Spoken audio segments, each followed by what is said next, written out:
Part 5 opens not with confrontation, but with reflection, the kind that settles in after the headlines fade and the viral clips stop autoplaying, when we're left alone with the bigger question, what does accountability actually look like in a system built on rules, precedent, and human imperfection? The clash between Jasmine Crockett and Pam Bondi was never just about a past prosecutorial decision connected to Jeffrey Epstein.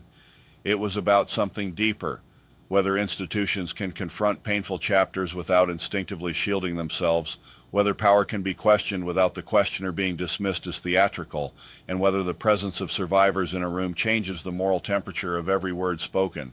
Because when you strip away party labels and sound bites, what remains is a timeless democratic tension, the people demanding moral clarity, and the system insisting on procedural context. In the days that followed, narratives crystallized. For some, Crockett became a symbol of unapologetic oversight, proof that elected officials can channel public frustration into pointed inquiry without dilution. For others, Bondi embodied the principle that governance cannot be retroactively rewritten by emotional momentum, that decisions must be evaluated within the legal frameworks that shaped them at the time. And here's where the conversation matures beyond spectacle. Both positions, when stripped of partisan framing, reflect legitimate democratic values. Oversight ensures institutions don't calcify into unchallengeable hierarchies. Procedural discipline ensures that justice doesn't devolve into reactive punishment. The challenge is not choosing one over the other, it's demanding that they operate together. When oversight becomes purely performative, it loses credibility. When procedure becomes emotionally detached, it loses legitimacy. The hearing exposed how fragile that balance can be. There's also a psychological dimension that deserves attention. Public trust is not rebuilt through statistics alone. It's rebuilt through tone, through visible effort, through acknowledgement of complexity. Crockett's insistence on recognition tapped into a psychological truth. People need to feel seen before they can accept explanation. Bondi's reliance on documented authority tapped into another truth. Systems cannot function if they abandon structure under pressure. The friction between those truths is not a flaw in democracy, it's evidence of its ongoing negotiation. Healthy democracies argue, they debate, they revisit history, but they must also resist the temptation to reduce complex institutional decisions to one-dimensional morality plays. The danger lies not in confrontation, but in oversimplification, and in this case, the exchange walked that line. Dramatic, yes, but still anchored in institutional questioning rather than personal attack.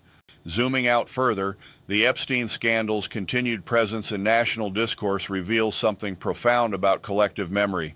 Certain cases become more than legal events, they become symbols of systemic vulnerability. When that happens, every related discussion carries amplified weight. Crockett understood that symbolic power. Bondi understood the legal ramifications of that symbolism. And viewers, consciously or not, were evaluating not just arguments but authenticity. Did the responses feel human? Did they feel defensive? Did they feel accountable? In an age where perception often outruns fact, authenticity becomes currency. That's why tone matters as much as content. It's why acknowledgement can diffuse tension more effectively than technical rebuttal. And it's why defensive rigidity, even when legally justified, can sometimes deepen suspicion. Yet here's a crucial insight. Accountability is not a single moment. It's a process. It unfolds over time through reforms, transparency measures, and cultural shifts within institutions. One heated exchange does not rewrite history, but it can influence future behavior. Lawmakers observing that moment may recalibrate how they address survivors in subsequent hearings. Officials defending past decisions may incorporate clearer acknowledgement moving forward.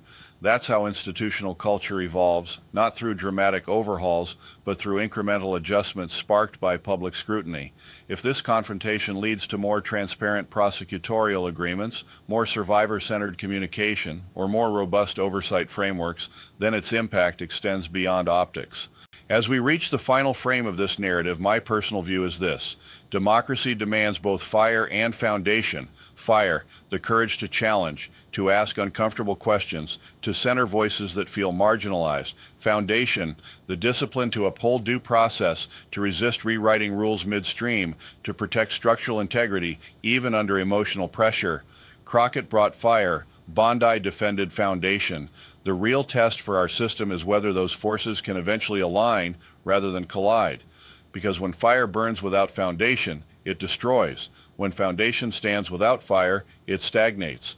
Progress requires tension, but constructive tension, not corrosive division. So now the spotlight shifts from the hearing room to us. What do we expect from those in power when confronted with painful history? Is acknowledgement a non-negotiable starting point, regardless of legal nuance? Or should procedural boundaries remain the ultimate arbiter, even when they leave emotional questions unresolved? Drop your thoughts, share this conversation, and keep engaging, because democracy doesn't function on autopilot. It functions when informed citizens weigh complexity rather than retreat into slogans. And if there's one lasting lesson from this charged exchange, it's that accountability is not a destination reached once and for all. It's a standard that must be continually defended, questioned, and redefined in the open light of public scrutiny.